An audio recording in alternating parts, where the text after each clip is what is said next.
Troy, some of the Greeks set fire to their encampment, embarked upon sturdy ships and sailed away.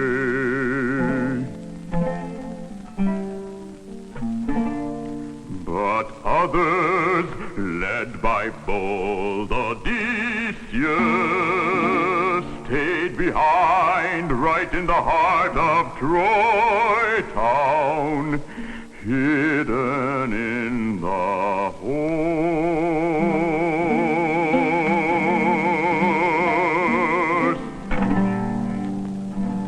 The men of Troy themselves had dragged it into the city, and there it stood,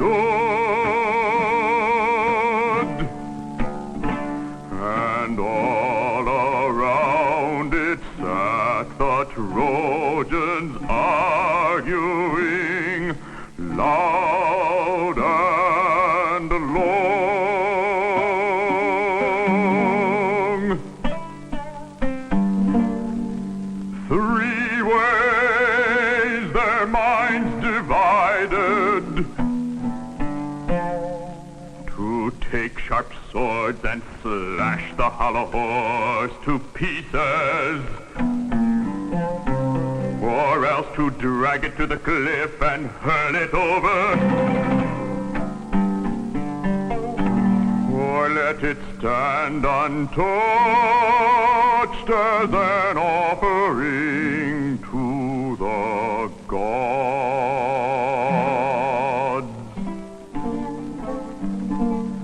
This last indeed was their decision,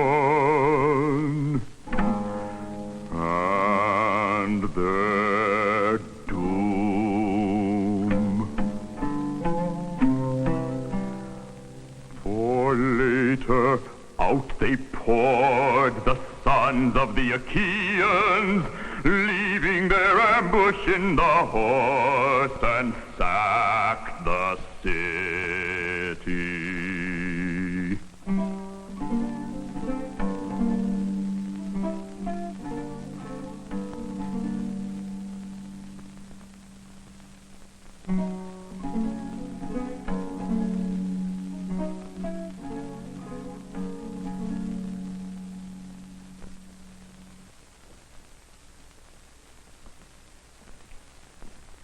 That, we believe, is how the Odyssey was sung by Homer.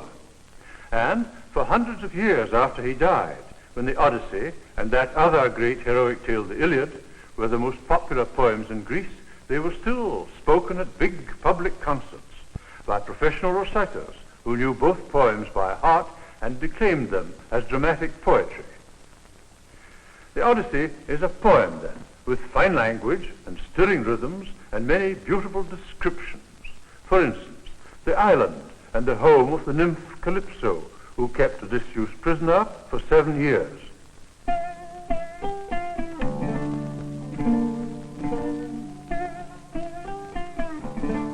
Around her cave there grew a grove,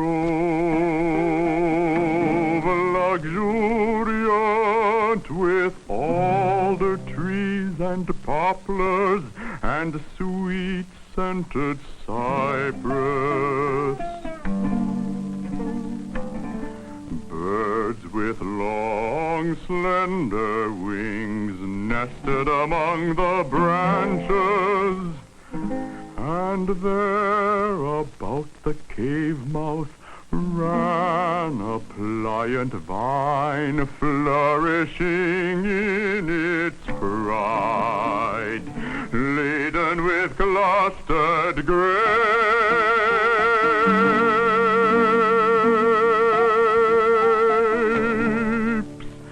4 springs were gushing out in cascades of bright water.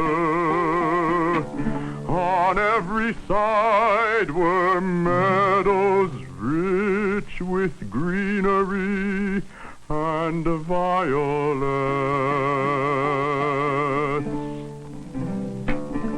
a sight to gladden even a god.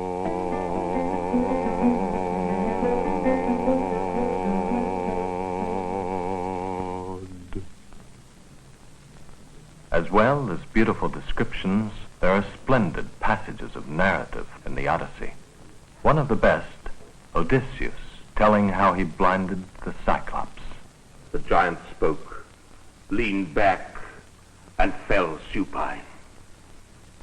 Then rolled his huge neck round sideways, overcome by sleep, the conqueror. Out of his mouth came wine and gobbets of human flesh spewed up in drunken vomit. Now, I pushed the pole into the heart of the fire till it grew hot and glowed and sparkled terribly. And then God gave us courage. I, with my comrades, pulled it out of the fire and thrust it into his eye. While they pressed it down, I stood above and turned it hard, like a ship's carpenter drilling into a plank. His eyelid and his brow were seared by the fierce heat. His eyeball burned away. The nerves swelled up and burst. He roared a hideous roar that boomed all round the cave, and wrenched the pole, smeared with blood, out of his eye. As well as such splendid narratives, there are many eloquent speeches. Even the hideous Cyclops could make a touching speech, again, as related by Odysseus. The giant sent his sheep to pasture every morning. So now he rolled the stone back from the mouth of the cavern and sat beside the entrance, groping with hands outspread to catch one of my men walking out with the sheep. But I was not so foolish. I devised a scheme.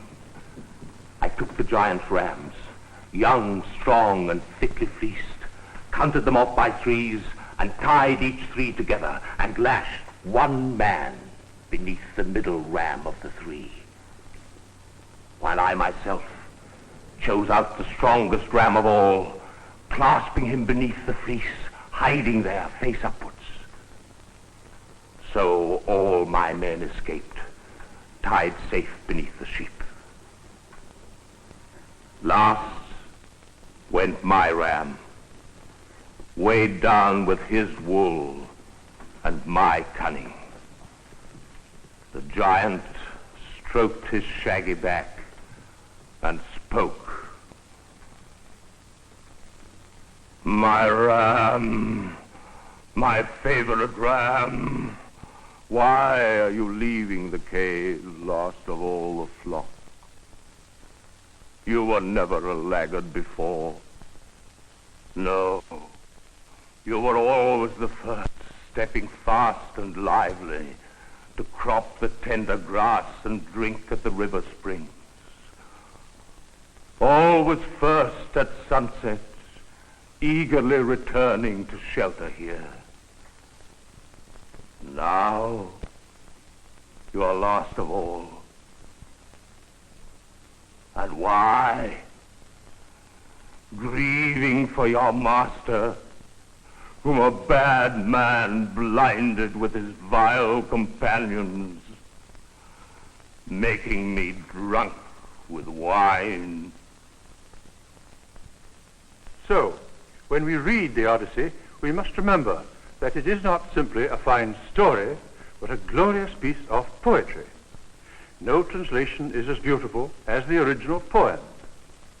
Partly this is because ancient Greek was such a noble language, so much more resonant and various than all modern languages, including English.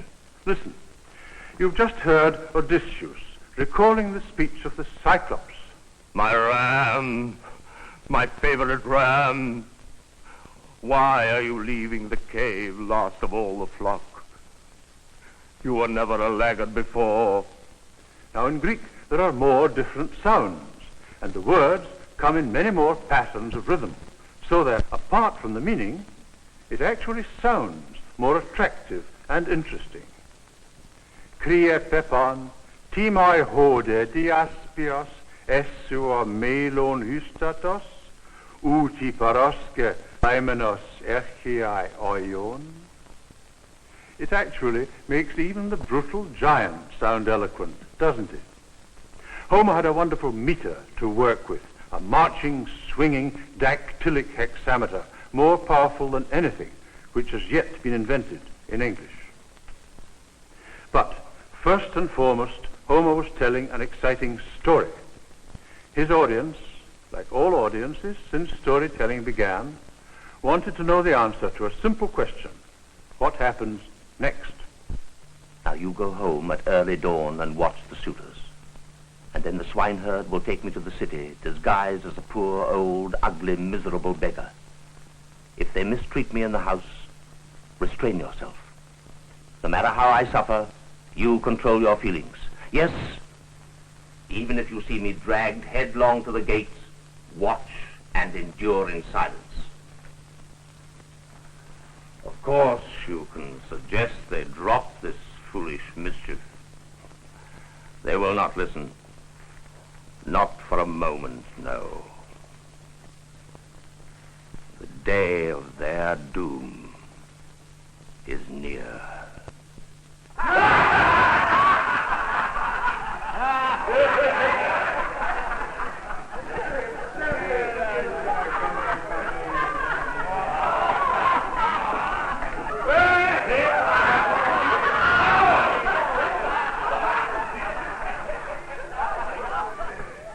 And now, Odysseus makes himself into a new and strange kind of hero.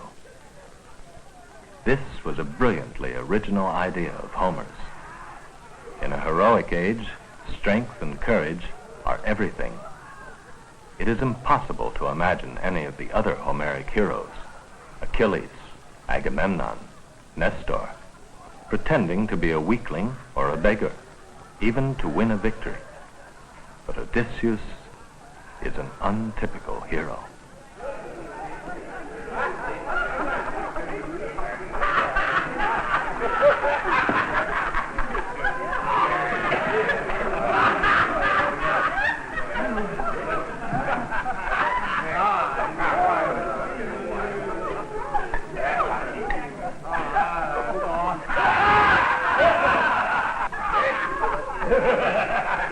Hey, look at that filthy beggar. Where did he come from?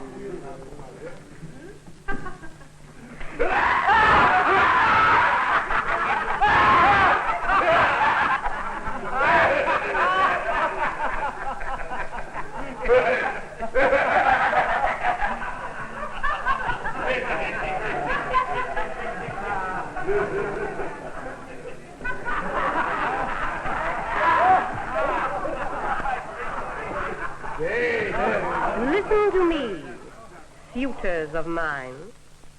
You have been trying to eat and drink this house away in gluttony, in the long absence of its master. Your pretext is that you want to marry me and take me away. Here is the prize, in a contest open to you all. I shall lay down the mighty bow of King Odysseus. Whoever is the most expert at stringing it by hand and shooting through the row of a dozen standing axes, that man can take me. I shall follow him and leave this rich and lovely house, a house where I was married, though I shall long remember it, seeing it in dreams. Come on, you suitors. Here is a prize open to all. A woman such as none can find in all Achaea, in Ithaca itself, or on the dark mainland. Come on, then. No evasions or excuses. Don't postpone the bending of a bow, but let us see you. Why, I myself will make a trial of the bow, and if I bend and string it and shoot through the axes, then I will not be sad if my mother leaves me to go with another man. I shall stay here myself, for I shall be well able to fight my father's battles.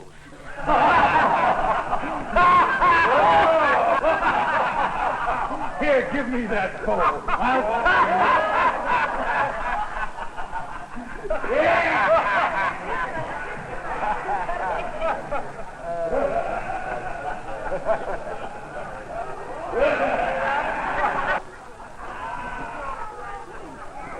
Listen, you men. I have a special word to say. Suppose Odysseus should appear out of the blue, miraculously. How would you two behave? Would you side with the suitors? Or defend Odysseus? God, Father in heaven, grant that miracle. Then you will see what we are worth in strength and courage. Home at last. I am home after so many trials. After 20 years, I have reached my country at last. And now I know at least that you will welcome me of all the servants here. I shall reward you later. But now, listen well.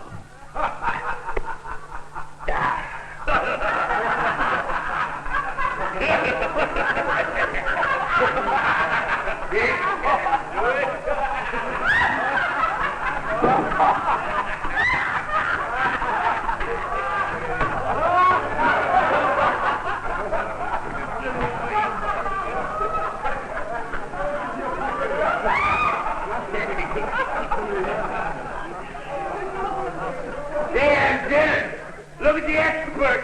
Tiger with a bow. No doubt he has a dozen just like that at home, or else he plans to make one. Damn destiny, though he were a champion. Vagabond! If he can string it, I wish him luck.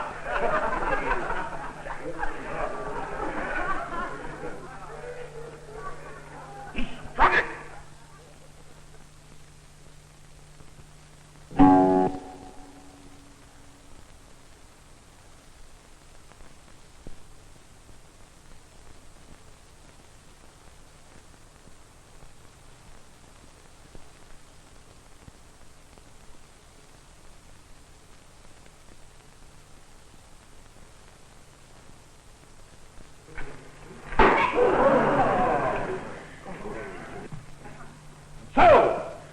That is settled, that decisive competition.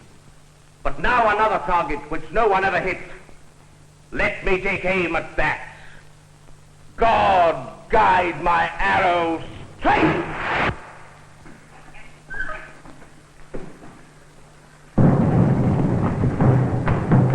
You dogs! You all believed that I would never return home from the land of Troy.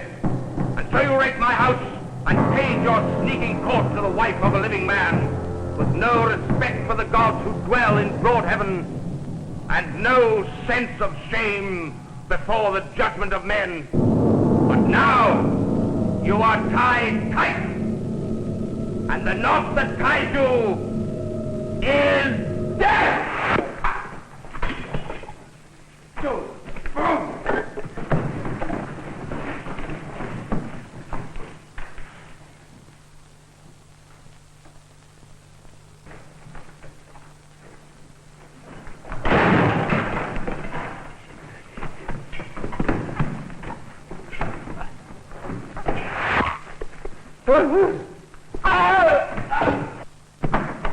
Telemachus!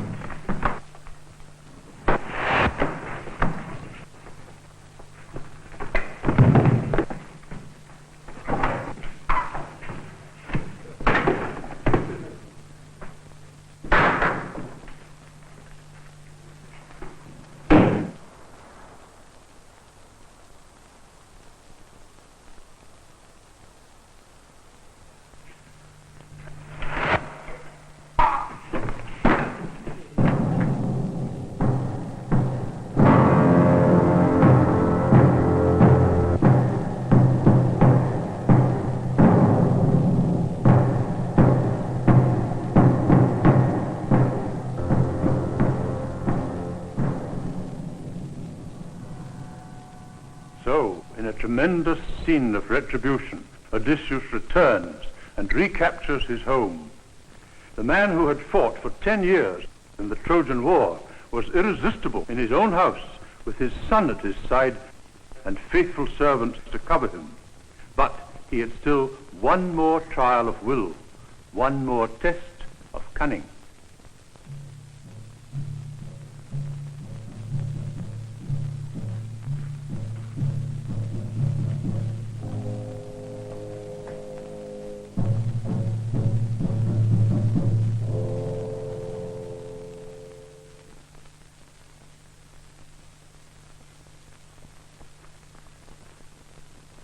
Telemachus, my son, let your mother test me. We have our secret, she and I, known to us alone.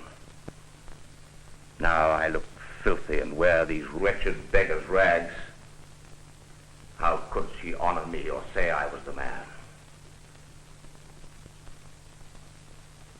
Let us bathe ourselves and put on cleaner clothes. Then we shall see.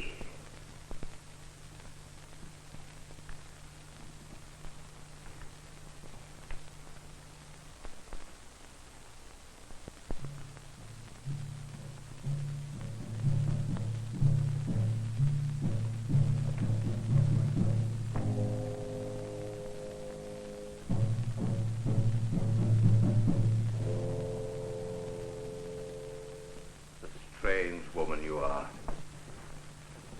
Of all the women alive, the gods have surely given you the hardest heart.